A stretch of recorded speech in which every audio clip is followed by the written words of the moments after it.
Peace, power, and prosperity. Peace, power, and prosperity. Peace, power, and prosperity. Do me a big favor, um, as it is customary. If you could like, share, and of course, feel free to comment if you agree or even if you disagree. With me, if you disagree, your comments, will be replied to, or if you agree, the same will be acknowledged. So, if you can uh, do me a big favor again, like, share, and comment. Very much so would be very much so appreciated. Thank you for that in advance. I'm, of course, Yafeuh Balogun, your street reporter. Just really kind of had it on my mind. I just kind of want to tell a couple of stories about some things that occurred back in 2007, between then and 2009. Really fresh off the dome, really just a kind of a impromptu conversation about our patrols, the drugs that were sold in the community, um, well-known drug dealer in the area, hustler in the area, Skutter, and of course, all this took place in Pleasant Grove between the time frames of 2007 to 2009. If you can want to make a donation to the community work that we're putting forth now, such as clothing drive, pamper drive, excuse me, all that we're putting together now. I do represent the organization called Community Movement Builders, based in Dallas, Texas. So that's kind of how we're gonna start out. Back in 2007, um, I was a car salesman. I sold cars. Okay, so that was something that I did at the time. I had to really was looking for a job um, and wasn't really able to really find a job. And I find myself walking down the street at a major street here in Dallas, Texas called Wheatland Road. And I was walking down that street and I looked over to my right and I saw a car dealership. And as you know, some car dealerships, they say they're hiring. So basically, I went walked into the car dealership, filled out an application, and hope for the best. And I was kind of a young guy at the time, of course, probably what 21, maybe 22. And so I was, was just looking to get into something new, something I felt like I could do it. I've always felt like I had sort of a gift to try to reason with certain people. You know what I mean? So I felt like I would fit right in, and so I started working. Name of the dealership was Southwest Hyundai, and Southwest Hyundai was one of those dealerships that had a lot of people coming in and out and that sort of kind of thing, and it was in the community. Whereas not too far from where I went to high school, not too far from where I went to middle school, and not too far from where I grew up. So it was a familiar location, familiar community, and oftentimes, of course, I would run across some people that I knew. And so I decided, hey, this is something that I want to do. When I actually started doing it, I actually figured out that it was actually more to it than just looking at a car and talking to people. There's a whole thing about paperwork and documentation and making sure you have signatures. And I also required some slickness as well. You had to be sort of slick, if you will, or knew how to do a fast one as relates to selling cars. And so I decided that, yeah, this is something I would stick with. With sticking with that, at first I started kind of slow. There was this one particular car salesman. I can't remember his name, but apparently at that time he had been doing it for years and years and years. And I remember he was really from Detroit, and he was kind of a smooth kind of brother. And I started out. He helped me close my first few deals, which sometimes in the car dealership industry, even when you close deals, somebody helps you. They're not necessarily gonna do it for free. They're gonna basically uh, do half a deal with you. So if you were originally gonna make $600, then of course you're gonna make $300. Sometimes there was some deals called a mini, which means you make just $100 for selling a vehicle. because the dealership really didn't make any money. And if you do a mini with someone that help you, it's divided into two. So you get basically get $50 for selling a car. Now I'm not sure if that's the way it's like it is now, but in the early 2000s, that's the way it was with selling a car. You get a mini, or if you get a deal and you have to somebody help you, they're gonna divide it. I don't care if they come in at the point of negotiation. I don't care if they come in from beginning all the way to end. It's gonna be a divide. I say that all to say that I sold these cars probably for about a 6 month period. Probably one of the best experiences of my life. Really, be honest with you, but one of the best experiences of my life because um, at that time I was struggling with transportation, and if you do good at selling cars, and they let you borrow a car, you get to have a car for the weekend, or you get to keep a car because you was one of the best salesmen in the dealership. And also on the weekends, they would feed everybody. So the objective was, you get your customer and get your customer eating a little bit, feeling comfortable and getting them buying cars, but also they would let us as salesmen eat as well too. And so I felt like I was going to have a good meal, and I was going to sell hopefully 2 cars a day. And I did that a couple times as well, selling 2 cars a day on the weekend, which when we did that, they oftentimes put an extra $100 in your pocket, cash money as an incentive to doing it. So I loved it. I loved it. Um, I from there. I got a call from one of my friends, and I was advised that, hey, we got an opportunity to come over here, and if you want to do quote unquote crime watch sort of thing, then um, you can kind of move in and kind of help with that process. I decided from I was doing so good with selling cars at the time, and I thought I had made enough money that I can do that anywhere. I decided to basically go ahead and take that offer and move in to what was called Spring Hollow. Spring Hollow Apartments in Pleasant Grove um, is where I was at. Spring Hollow Apartment 203. Okay.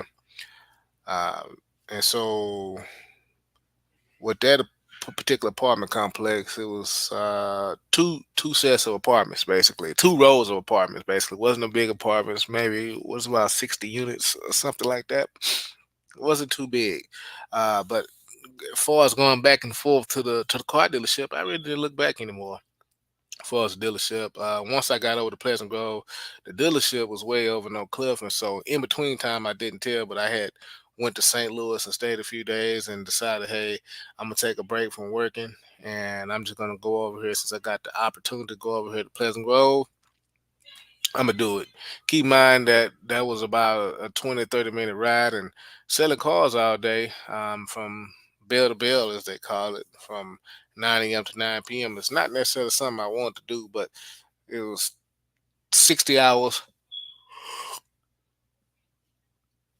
60 hours a week, potentially, or more. And that's kind of what they wanted. And of course, they guaranteed you a certain amount. So once I got the opportunity, I said most people that working, they're working for a means to provide a place. And so I had gotten the place basically for the service of doing a crime watch. Um, and I decided to do it. I decided to be a part of it, and I decided to go on. And I was given apartment 203, um, and I went about doing it. So in terms of these patrols, um, prior to this, I had seen some others do some similar things before, and I was just basically emulating what I've learned. And what I learned was is try to be observant and try to communicate with people effectively. And I also learned that I don't need to try to be the police. I don't not try to, our people have enough experiences with dealing with police, things of that nature, and abuses of police. And so when I had an opportunity to be um, sort of promoted as far as being a figure in an area where folks lived at, I decided I wasn't going to be like that at all. What I decided to do was just kind of be fair to people and have them be fair with me, so to speak, and we can kind of see each other eye to eye. That was the goal, basically. I wasn't reporting anything and trying to get folks in trouble or anything of that nature. But initially, it just started out just me. Then I brought over one of my comrades from Gorilla Mainframe, uh, Mel Chesedek Gibbs. Brought him over, and if you know the history of Mel Chesedek, me and Mel Chesedek go back to 2005. I first seen him in '05, and he was, he always had this great sense of humor. He always has a great sense of humor that I can hear him laughing. But also this, he also has this position of discipline as well. Like something like you wouldn't expect. Now I hadn't seen him try it too many times in my life, but I don't know. Not I have never seen anybody just really want to try Mel Chesedek. So he vegetarian for a good period of his life. Most of his life, his father was a Rastafarian, and he didn't eat any meat or maybe just some fish. But Mel, of course, adapted this full vegetarian, full maybe even vegan lifestyle, you could say. Um, and that's kind of where I got it from. I got it from Mel Chesedek and Saida. Uh, but we started our patrols in Spring Hollow. That's where we started our patrols in Spring Hollow, and we would do these patrols every single night. Every single night we do these patrols, and in Spring Hollow at the time, I remember when we first started. It was July 4th.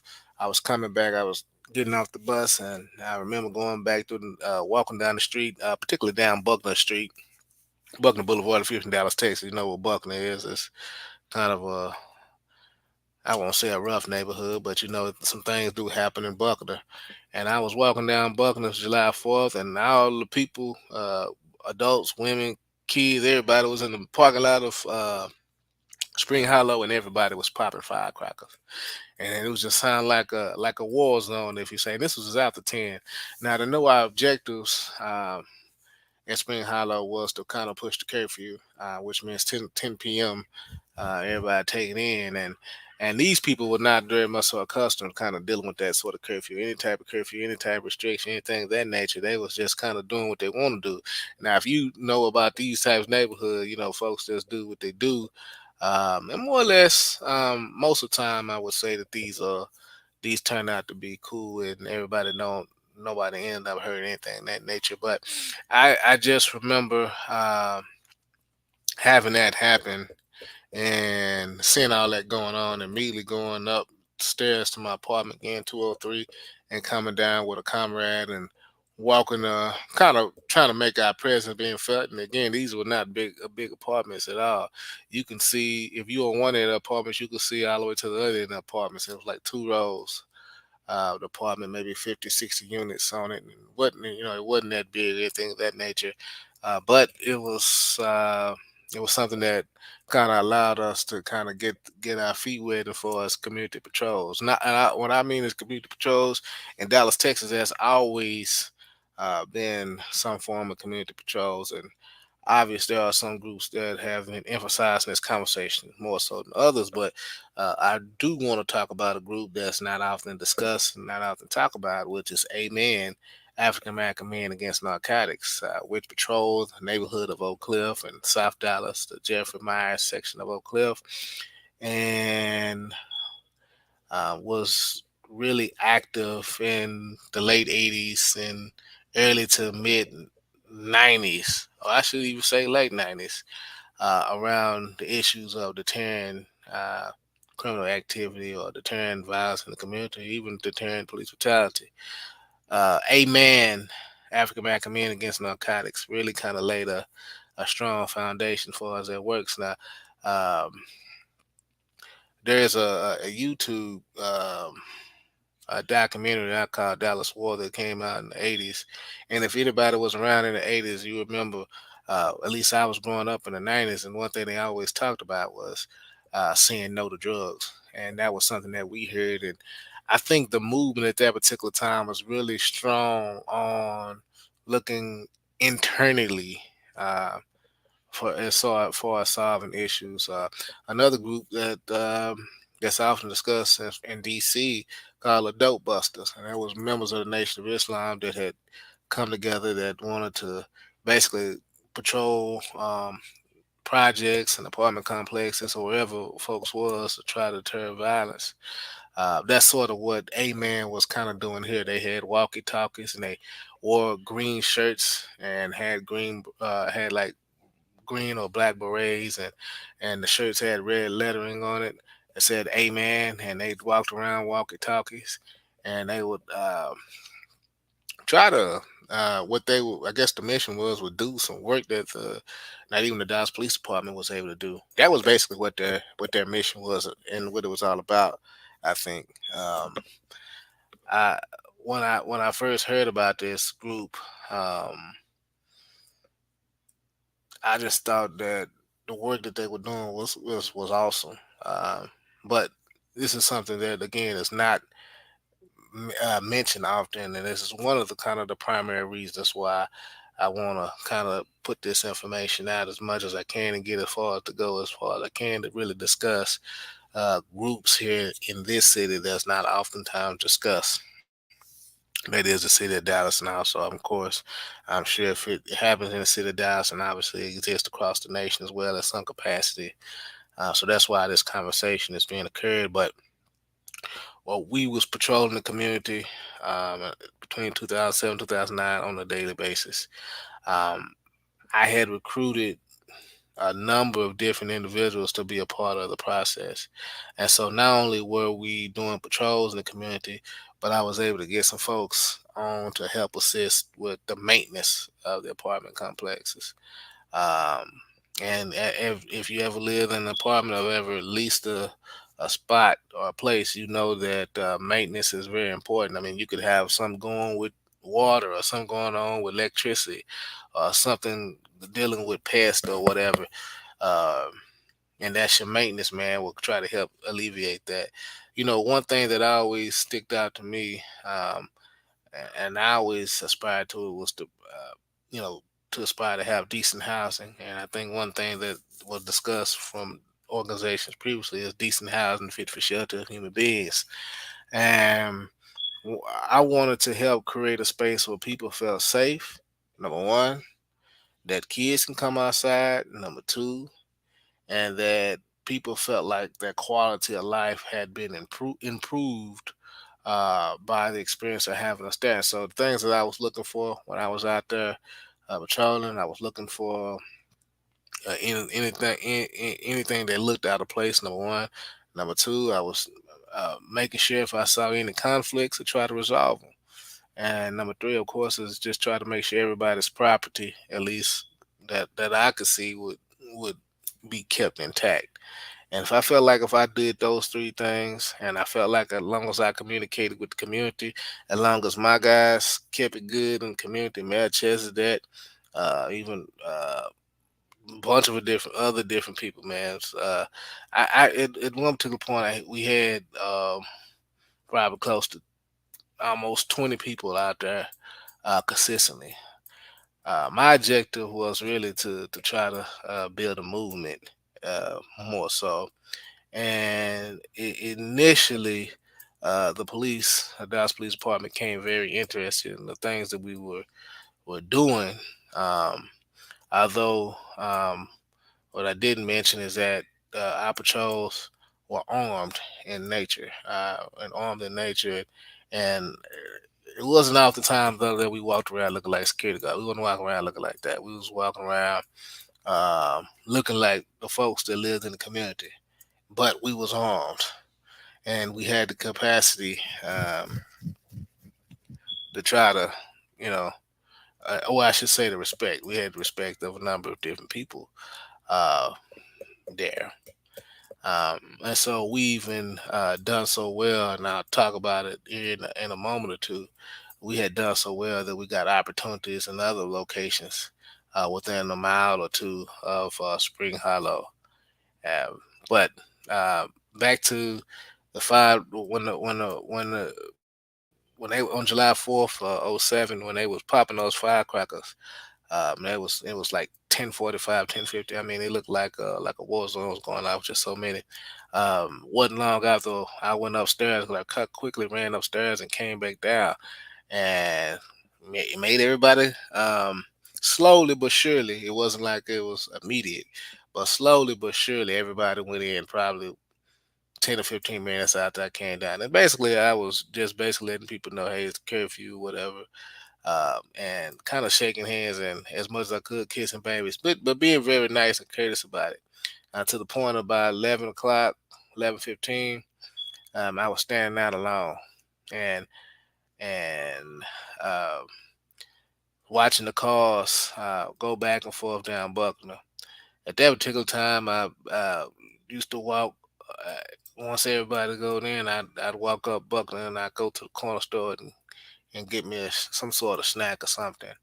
Um, and I made sure that I came out at least every 2 hours, if not every three, just to kind of be present and basically kind of have some sort of idea of what occurred that night. I think that's what it. And I think the biggest thing that I made note of is that what occurred was, these firecrackers. Obviously, that was something that's going to be talked about. Now, I will tell you that in doing that, I found that in every neighborhood, there's always a snitch. Always, absolutely a snitch. And I mean a person that you won't know who it is per se, or you won't know initially. You might figure it out.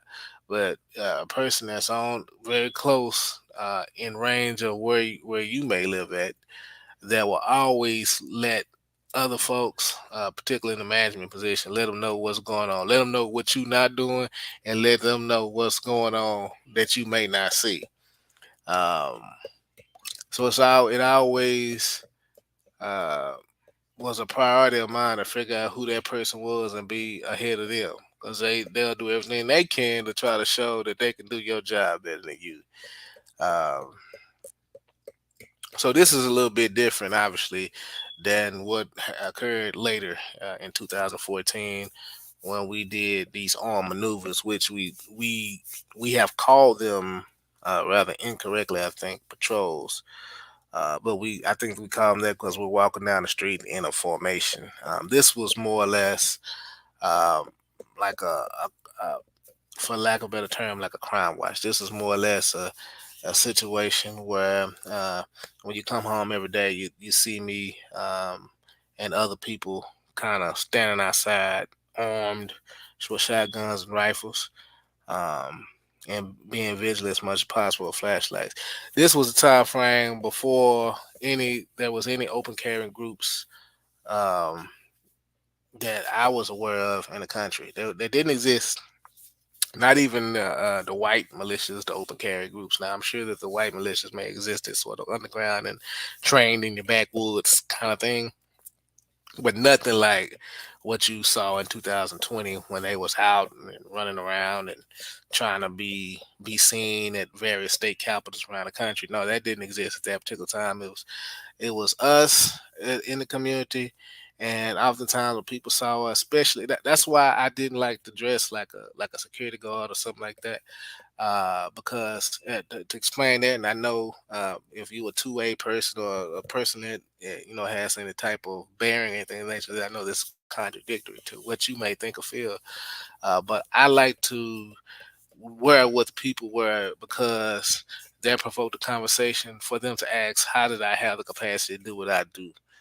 And I would tell them about their rights as far as being able to legally bear arms. And that was something that really sparked a lot of inquiry, if you will. And I think that's what a lot of those groups have been looking for, but just hadn't figured out how to do it.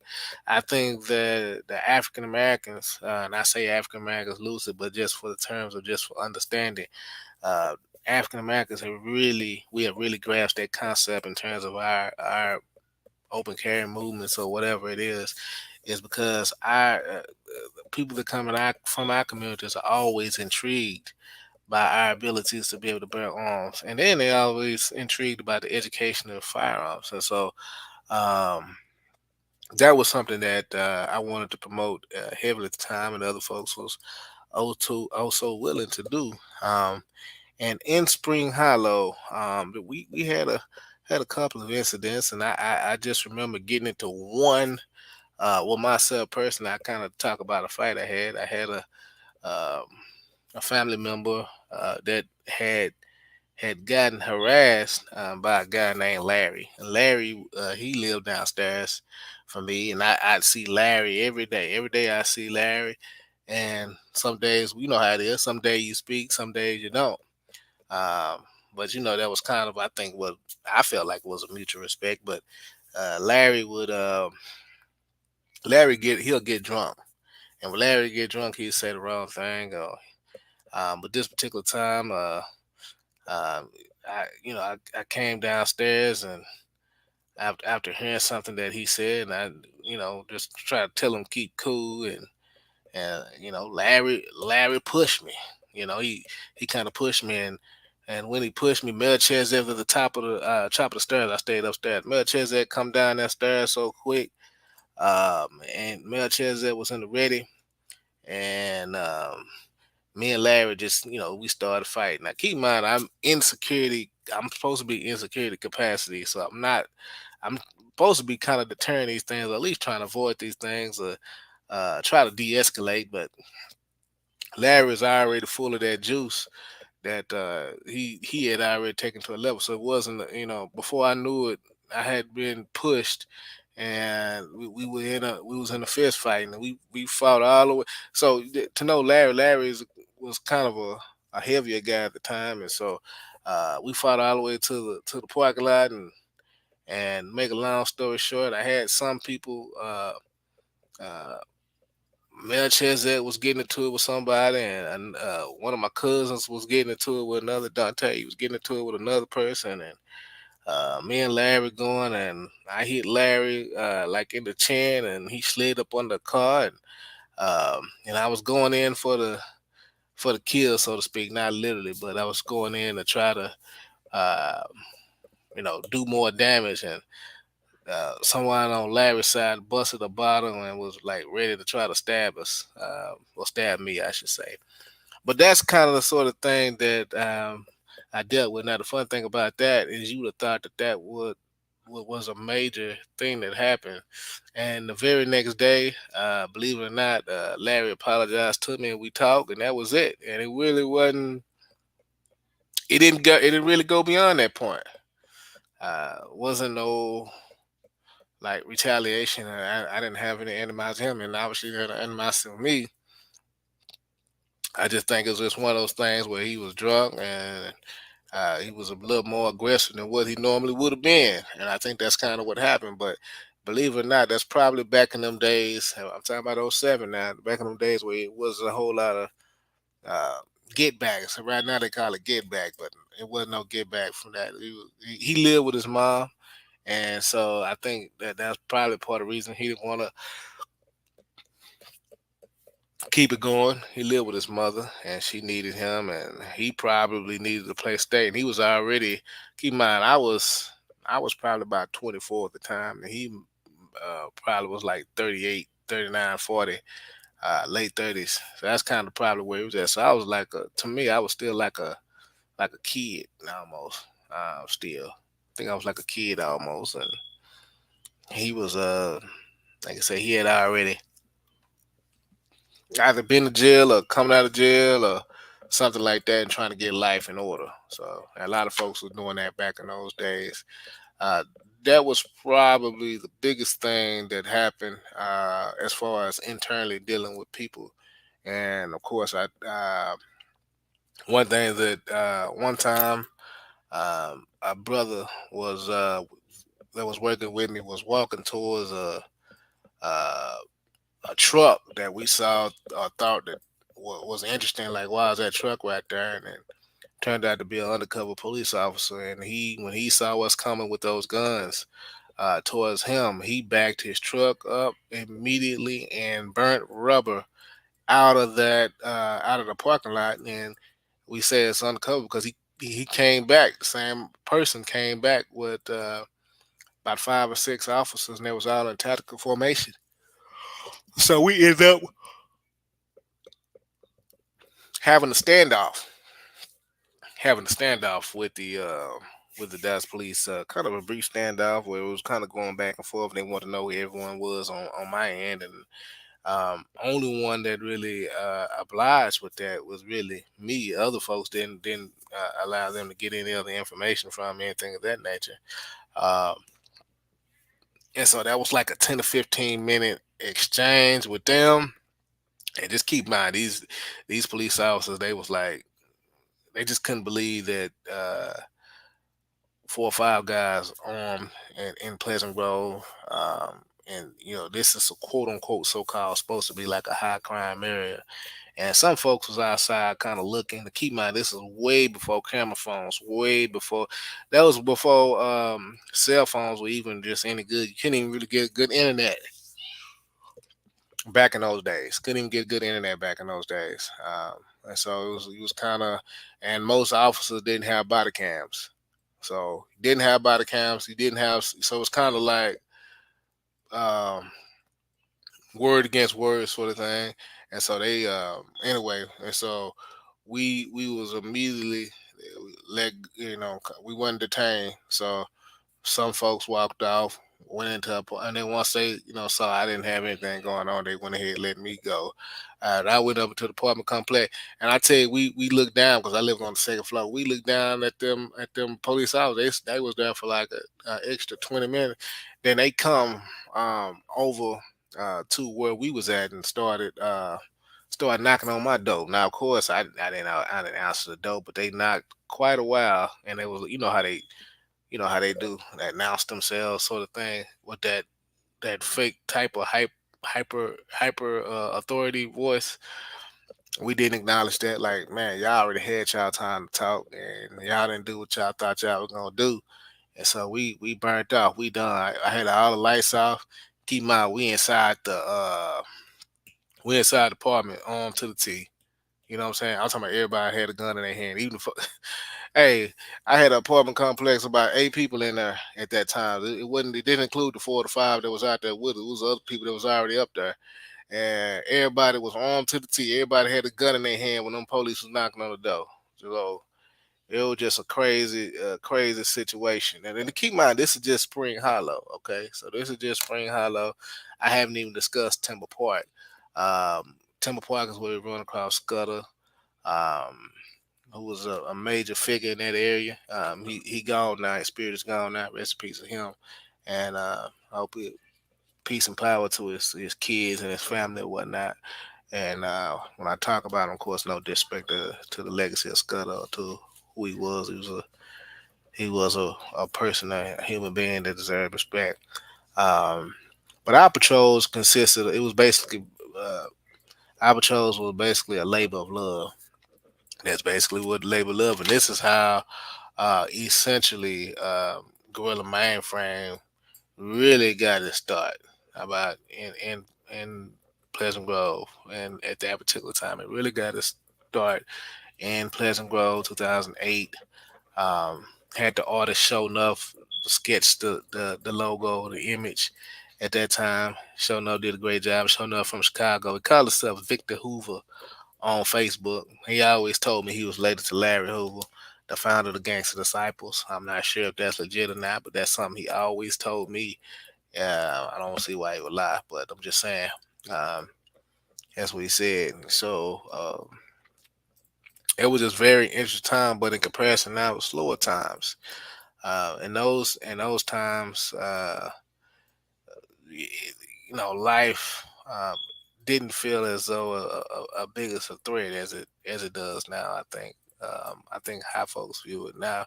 Folks are very sensitive to crime, obviously, and not saying that things was a whole lot different, but I just think folks felt a little bit more safe with those times than they do now, especially 2020 dealing with coronavirus and all this different type of stuff. Not saying everything was legit, not saying it's fake, not saying it ain't, but I'm just saying there's a lot going on that didn't go on in 2007 or didn't go on when we was growing up in the 90s or in the late 80s or whatnot, or when a man was out here patrolling the community. Again, we want to talk about the folks that normally don't get the conversation, and we really want. That's really what the point of this is. And um, so at Spring Hollow, I had one fight.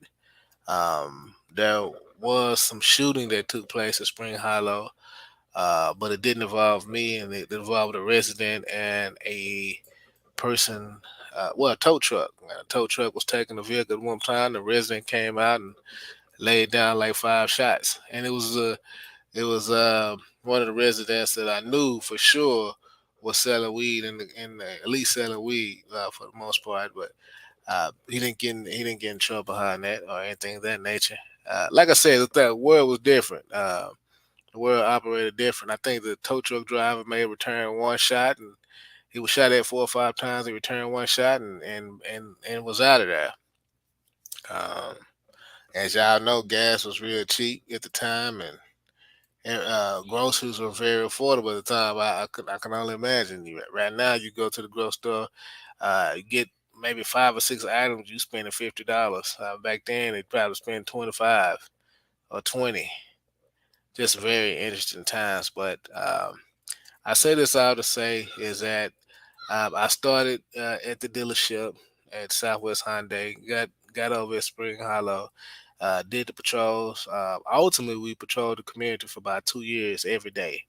Every day we did the patrols, and primarily, which was led by myself and Mayor Chess, that was my right hand man at the particular time, was a key individuals that kind of held things together. Now, of course, there was other folks that kind of filled in gaps, but key is myself and Mayor Chess in terms of patrols, and of course his right hand or his left hand, however you want to look at it, was his guy Saida, who was also a founder of Gorilla Mainframe. So that's kind of how things came to be for us. And so, like we at that time, we just stayed armed, and we were known to be armed. But that doesn't mean that a lot of the folks that was walking around, they was armed too.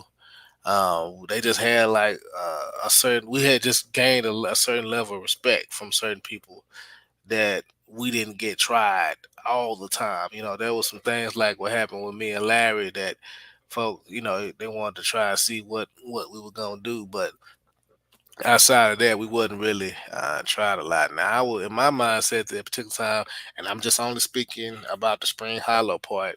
I'm gonna talk about the other part in part two, the Spring Hollow part of it. Uh, yeah, I was.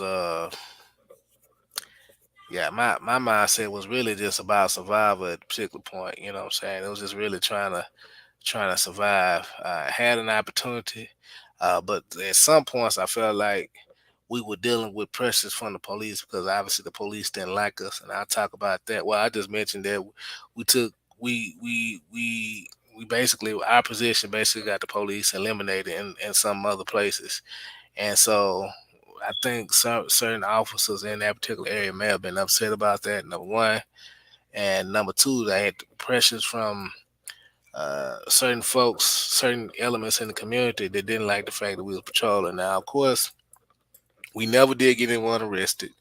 We never detained anybody and never did anything like that. But I think it was just such the strong presence that folks didn't like at the time, and because folks usually going and running rampant, not necessarily running rampant, but I was so wondering what we were about and what our mission was, and so we also passed out leaflets trying to explain that we're just trying to patrol our community. Basically, what we told the residents, and then we passed out about 60. And this is where we started something called Community Unification Day, which became essential to what our program was. It's where we try to get as many people as possible when we came into an area that we were not presently at before, try to get them to break bread with us and have conversations. I call it Community Unification Day. That's something I've always called it since 2004. And, you know, that's something that I'm hoping that will still continue up until till whenever. And hopefully somebody will borrow the name or make use of the name Community Unification Day, because the point of it was to try to unify us and what our agenda was with the community and try to find common ground. And that was the point of which the goal was to try to save our life and save other people's life, so that uh, getting out of my car didn't get mowed down by somebody who was upset with me, and me not feeling like I had to mow down somebody just because I was upset with them. You see what I'm saying? That's the whole point of Community Unification Day in terms of in that capacity when we was there. We did the same thing later on in Highland Hills in 2019, even though that was 12 years later. We when we patrol Highland Hills, it was the same exact concept. Community Unification Day, conversation with people, so folks don't be out here putting their life on the line and crashing out. Basically, we don't want to crash out, so let's just be 100. Um, that's part one. That's been your boy Yafeuh Balogun, man, co-founder Gorilla Man, Frank, co-founder European Gun Club. Do me a big favor, donate to the channel CMB Dallas. Donate to the channel. Subscribe to the channel. I want to have some in-depth conversation about our experiences in the community, more so than kind of what's been told. But I just really want to talk about how we were started in terms of these patrols. These patrols are something that's very important, and we took full advantage of State Statute 46, which is the weapon statutes here in the state of Texas. That's how we knew. And I, at that particular time, and Remo still is. Hopefully one day I'll be in law school, but I was working on a paralegal degree at the time. Of course, I got a paralegal degree now, but these are kind of things that helped me understand who I was at that particular time and what I was about at that particular time. But I look forward to continue this conversation with you. Like, share, comment, peace, power, and prosperity.